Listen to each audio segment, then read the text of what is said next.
Hello everyone. सो हम यहाँ पे डिस्कस करने वाले हैं डी ट्रिपल एस बी की जो अपकमिंग वैकेंसी है दास ग्रेड टू की। इसके आने की पॉसिबिलिटी बन रही है बहुत ज़्यादा, तो इसके बारे में हम डिस्कस करेंगे, इसके डिटेल सिलेबस के बारे में और इसके 6 मंथ स्ट्रेटेजी के बारे में कि हमको कैसे सिलेबस को ख़त्म करना है। इसका एग्ज़ाम जो है प्रोबेबली एडवर्टीजमेंट जो है हमारे इस मंथ में जनवरी के लास्ट में या फिर फेब में पक्का पक्का आ जाएगा, ठीक है। तो हमको डिस्कस करना है कि इसका मतलब सिलेबस कैसा है और क्या क्या हमको करना है प्रिपरेशन, ठीक है। तो फेब में इसका आ जाएगा, क्या बोलते हैं, एडवर्टीजमेंट नोटिफिकेशन आ जाएगा, और जहाँ तक से है कि 15 से 1 महीने, 15 दिन या 1 महीने में हमारा एग्जाम का एप्लीकेशन फॉर्म भी आ सकता है, ठीक है। तो डी ट्रिपल एस बी क्या है, इस वैकेंसी मतलब इस एग्जाम को बहुत हाई प्रायोरिटीज में रखेगी, इसके बहुत ज़्यादा चांसेस हैं। इस वजह से क्या होगा कि हमारे एडवर्टीजमेंट नोटिफिकेशन आने के last day of submitting the form उसके 2 या 3 महीने के अंदर एग्जाम हो सकते हैं, ठीक है। तो उसके लिए हमको पहले से प्रिपेयर होना पड़ेगा ना। ऐसा थोड़ी ना कि जब मतलब वैकेंसी जब आ जाएगी, हमको नोटिफिकेशन मिल जाएगा, जब फॉर्म स्टार्ट हो जाएंगे तब पता करेंगे कि हाँ कब एग्जाम होने के चांसेस हैं, उसके बाद हम अपना प्रिपरेशन स्टार्ट करेंगे। तो हमको ऐसे नहीं करना है, क्योंकि ये बहुत ही अच्छी ग्रेड की वैकेंसी है और बहुत ही मतलब क्या बोलते हैं, बहुत ही अच्छी वैकेंसी कहते हैं। तो इस वैकेंसी के लिए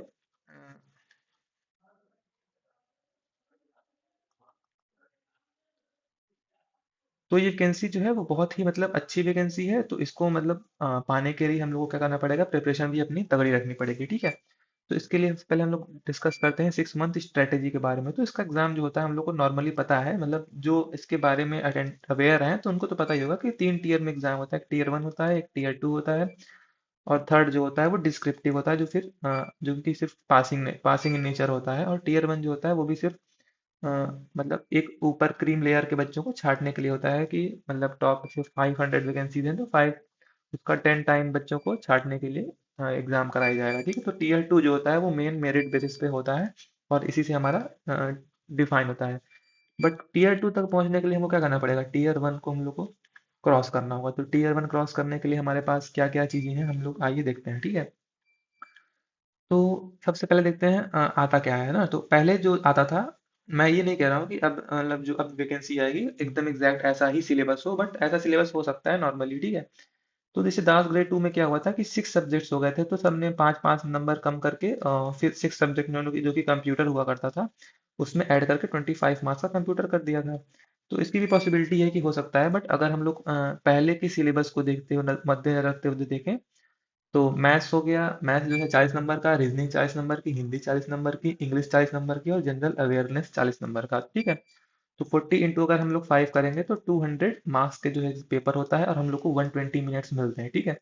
तो ऐसा नहीं है कि बहुत ज़्यादा टाइम मिल रहा है हमको, 120 मिनट्स बहुत ही कम टाइम होता है, क्योंकि जो डास ग्रेड टू की जो वैकेंसी आती है इसके जो क्वेश्चंस होते हैं ना ये बहुत आसान नहीं होते हैं। जो डास ग्रेड टू था तो मतलब सॉरी डास ग्रेड जो फोर था वो तो मतलब डुएबल था कि हाँ 120 मिनट्स में बच्चा जो है 200 क्वेश्चन अटेम्प्ट कर सकता है। बट यहाँ पे देखें तो यहाँ पे जो लेवल होता है वो क्वेश्चंस का बहुत ही अच्छा हो जाएगा, ठीक है। तो उसके लिए हमको क्या करना पड़ेगा, पहले से प्रिपरेशन करनी पड़ेगी। तो हम लोग पहले देखते हैं डिटेल सिलेबस के बारे में, जो मैथ्स का मैं हर एक डिटेल सिलेबस आपको बताता हूँ, ताकि हम क्या करते हैं अभी से अपनी प्रिपरेशन स्टार्ट कर सकें, ठीक है।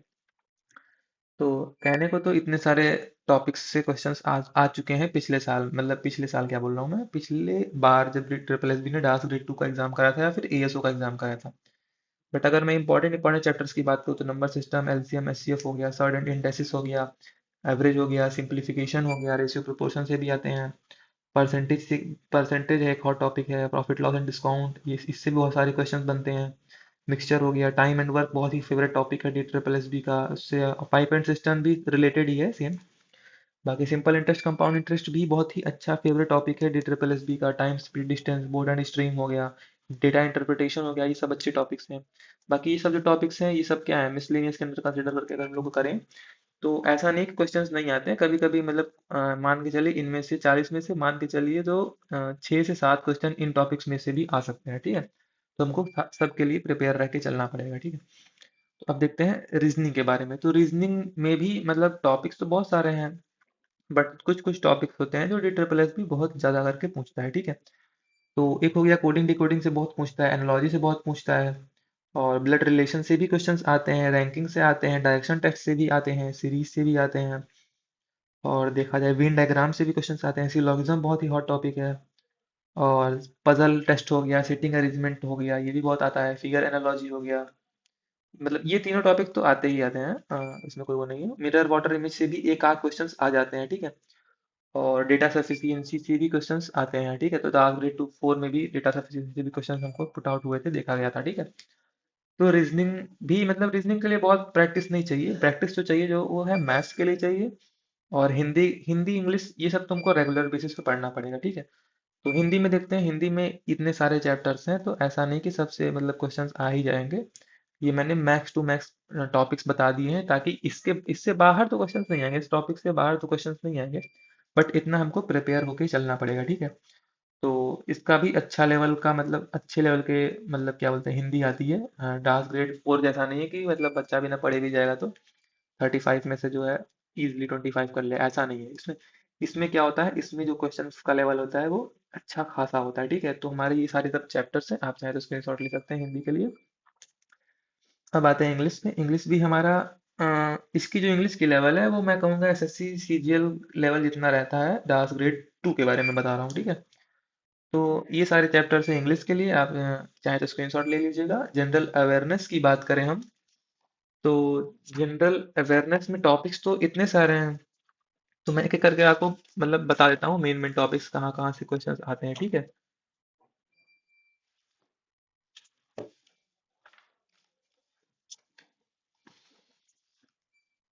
हाँ, तो जनरल अवेयरनेस में हम लोग देखते हैं सबसे पहले तो एशियंट इंडियन हिस्ट्री है। इसमें से देखा जाए तो स्टोन एज हो गया, इंडस वैली सिविलाइजेशन हो गया, वैदिक सिविलाइजेशन हो गया, और जो बुद्धिज्म एंड जैनिज्म वाले टॉपिक्स हैं यहाँ से क्वेश्चंस बहुत ज्यादा बनते हैं, ठीक है।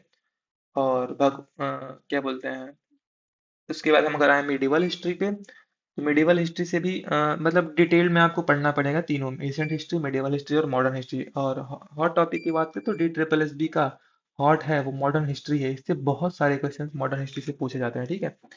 आर्ट कल्चर की बात करें हम, तो इंडियन डांस हो गया, इंडियन म्यूजिक हो गया, आर्किटेक्चर हो गया, पेंटिंग हो गया, ये सब बहुत आते हैं, ठीक है।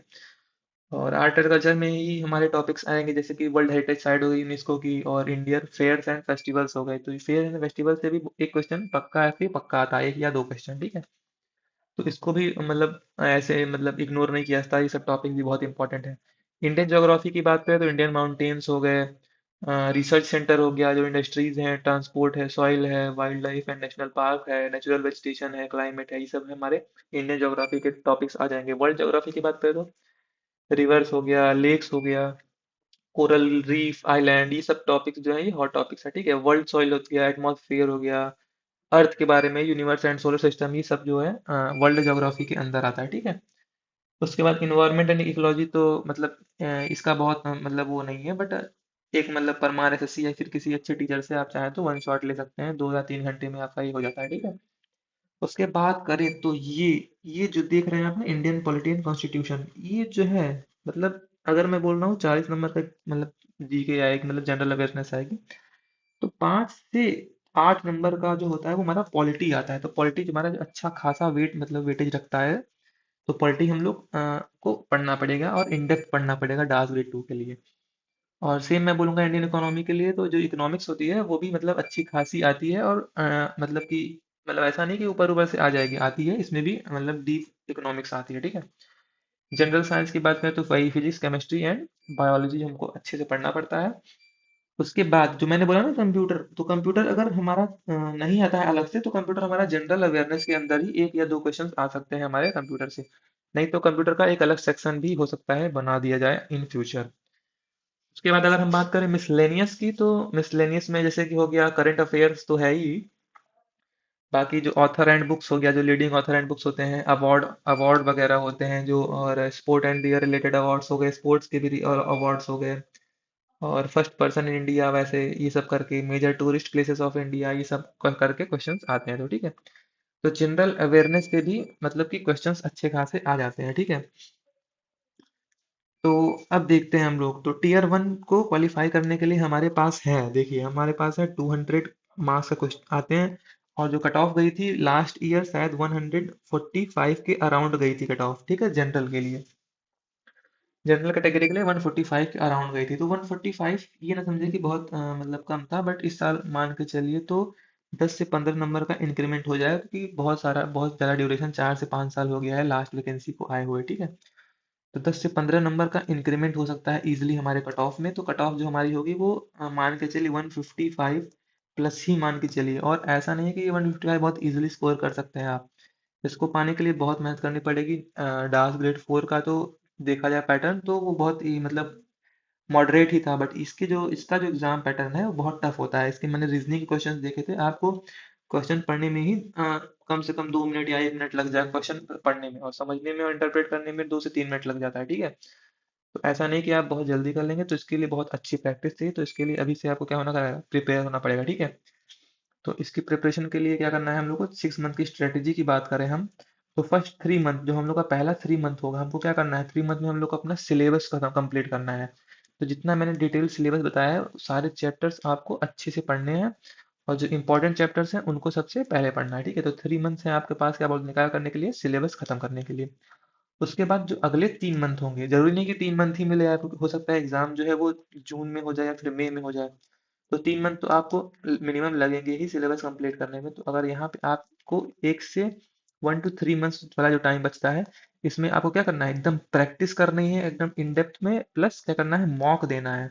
मॉक से ही हमारा क्या होगा, हमारा इम्प्रूवमेंट बढ़ेगा, प्रोग्रेस बढ़ेगी मॉक से, ठीक है।